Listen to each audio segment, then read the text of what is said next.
Welcome to this presentation covering discoverability. My name is Andrea Topping, and I'm an acquisitions editor with Elsevier Science and Technology Books Division. The goal of this presentation is to provide some background information on what discoverability is, why it's important, and how to make the content you create as an author more discoverable. Discoverability is a skill that is becoming increasingly important as the sheer volume of content continues to grow at ever-increasing rates. It is very different today than it has been in the past, and discoverability will continue to evolve with content creation, publishing, and technology. The tips that we cover in this presentation should help you better understand how to enable your content so that it ends up in the hands of users who need it, wherever they may be in their career, in the world, or in their life's research. Let's start by defining discoverability. When we use the term, we're talking about the quality of being able to be discovered or be found, which is of massive importance to publishers, authors, and editors. In essence, the term describes a fundamental change that has happened over the past decade regarding the availability of information and how we, as consumers, use and access it. In the past, you had to make the effort to know what information you needed and then go out and actually find that information by visiting your library, for example, or your local bookstore. You might have discovered a book at a conference or from a collaborator. Today, technology enables your search, making it look much different and hopefully making it faster and easier to find what you're looking for. But the information transformation has also led many of us to feel overwhelmed by the amount of information since we are constantly bombarded with information from all directions. While it's rather easy to simply type your query into a search engine, it's also very easy to get more results than you know what to do with within a matter of milliseconds.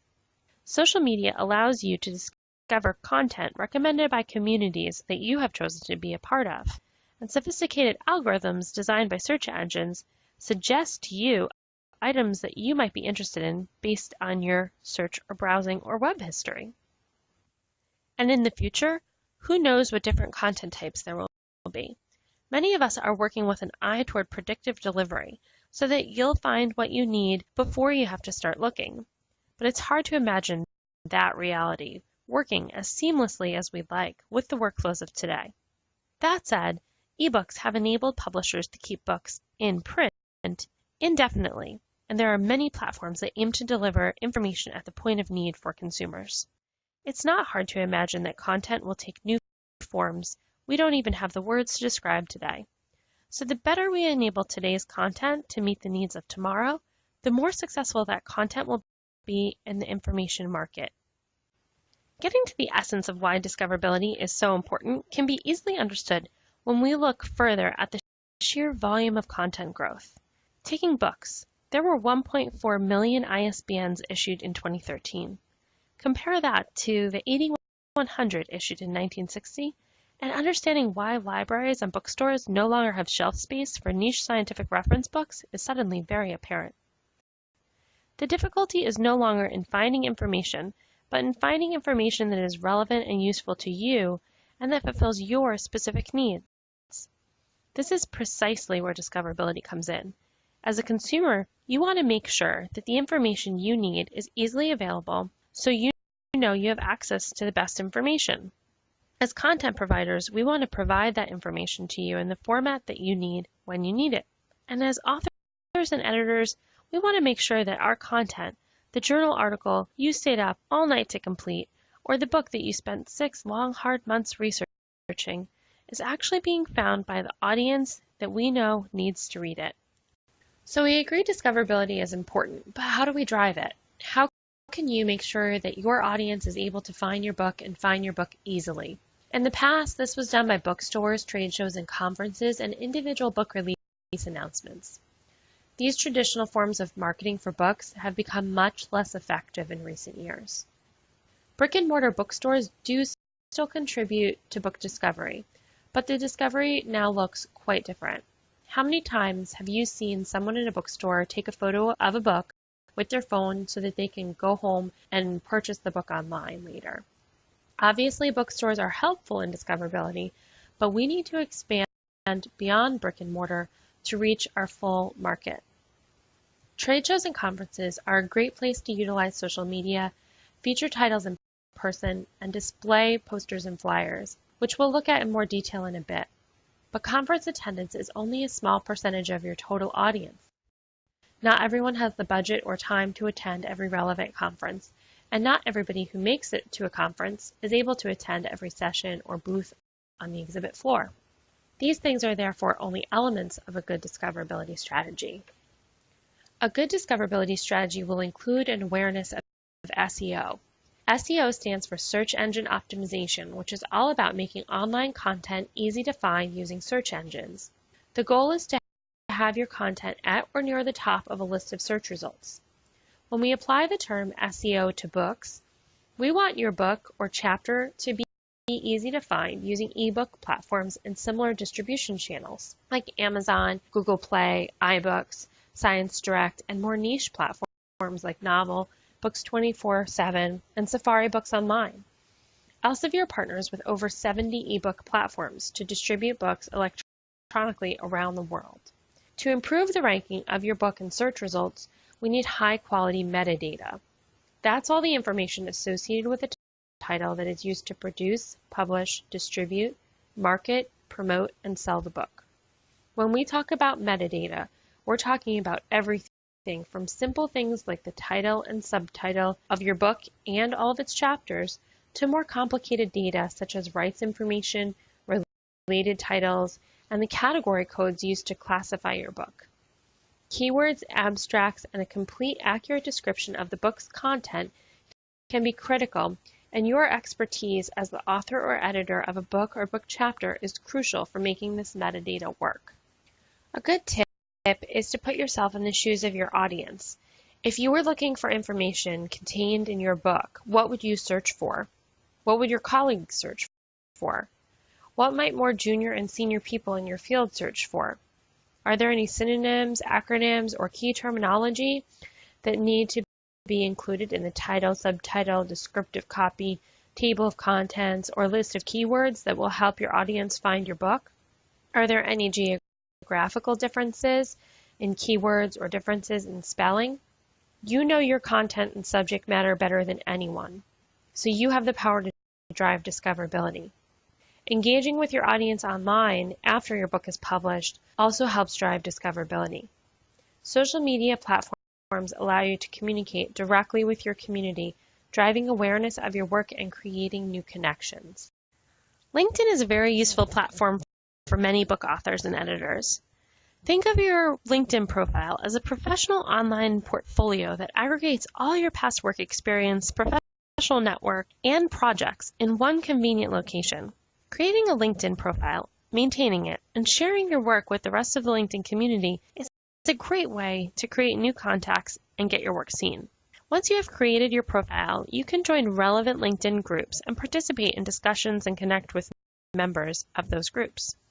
As a thought leader, LinkedIn members and members of relevant LinkedIn groups will appreciate your perspective, so consider sharing content with your connections and groups.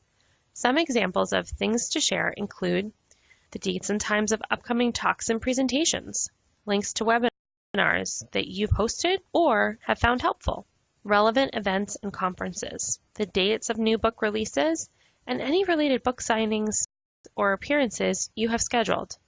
Blog posts, which you can write on your own blog or for your publisher on blogs like SciTech Connect, which we'll talk more about in a minute. And also just general updates on your thoughts or work. You can even create your own group based around a topic or subject that matters to you if you don't find a pre-existing group on LinkedIn. Reddit is another example of a useful platform that is quickly becoming a top online news source, benefiting from both the viral nature of social media and the growing reliance upon crowdsourcing information for breaking news stories. Whether you peruse social news sites or not, there's no denying Reddit's utility as a platform to connect with millions of curious, engaged minds quickly, easily, and for free. There are probably already members of your community using Reddit in this way, discussing topics that you speak, teach, or write about. Thought leaders like scientists and book authors also have a unique opportunity to reach audiences on Reddit by hosting an Ask Me Anything, or AMA, right there on the platform. Creating awareness of yourself and of your book with social media drives page views for your book, pushing it higher up the search engine rankings and further increasing discoverability. Remember that consumers want to find trustworthy information from verified sources. Online searches are becoming the main way for consumers to find further information about a topic, product, or service that piques their interest. You could therefore consider a blog. A blog is a regularly updated website that includes articles written in an informal or conversational style. Examples include publisher-specific sites such as SciTech Connect and Elsevier Connect from Elsevier. There will also be many blogs that are specific to a field of research or industry. Blogs, particularly when used in conjunction with social media, are key marketing tools that can really drive awareness of and interest in your work. Acting as an aggregator of content, a blog brings the audience to you based on your shared interest. Brett Shavers is an example of a blogging success story. He achieved this success simply by writing a blog post about digital forensics. He mentioned the book in his article, and Elsevier provided a promotional discount code to our online store. We promoted the book through social media networks and blogs, and Brett did the same with his social network. Online communities were very receptive to the article and to the book, and activity among social media, blogs, and websites skyrocketed overnight. By spending just a couple hours producing a good blog piece, sharing it with his social and blog networks, and using Elsevier's social media channels to promote it to a niche-specific community, Brett became the top seller in August, moving more copies of his book than the next 3 books on the store combined. We mentioned earlier that the role of conferences is changing. While they're still a great place to meet authors, reviewers, readers, and customers, they provide an even greater opportunity to enhance discoverability when authors, editors, and publishers work together to really maximize their potential. Keeping in mind that many conference goers experience 2 sides of the conference, an in-person side and a digital side, it's important to engage with them online via social media. Updating Facebook, Twitter, LinkedIn, and other platforms with the date, time, and location of your talk using the conference hashtag can help promote your session and your topical expertise, even to those unable to attend. Publishers often work to create virtual exhibit presence through social media, email, and relevant title promotion, which you can also piggyback on by sharing. You can help draw attention to your physical book by being present at the book's display. Talk to your publisher about hosting a Meet the Author Hour or a book signing, as this gives everyone even more to talk about with online followers and in-person conference attendees. Many publishers will also offer special conference discount codes, which authors are encouraged to share with their network, and sometimes relevant titles are featured on the publisher's website to promote sales during the conference. In addition to conferences, nominating books for consideration for the many annual book awards can drive discoverability. There are several awards that academic publishers regularly participate in, like the American Library Association's Choice Outstanding Academic Titles list, the Association of American Publishers Prose Award, and the Text and Academic Authors Association's Texty Awards. You can help by raising field or industry-specific opportunities for awards to your publisher. Award wins and even nominations create a buzz and online mentions which, especially when combined with email and social media campaigns, can bring your book to the attention of a whole new audience. Name ambiguity is a problem that can negatively affect the discoverability of your work, so it's important to talk about. There are often more than one person with the same surname working in the same area. How can you be sure that credit is given where credit is due? And how can you be sure that the person whose article you're reading is the same person you're talking to if they have the same surname?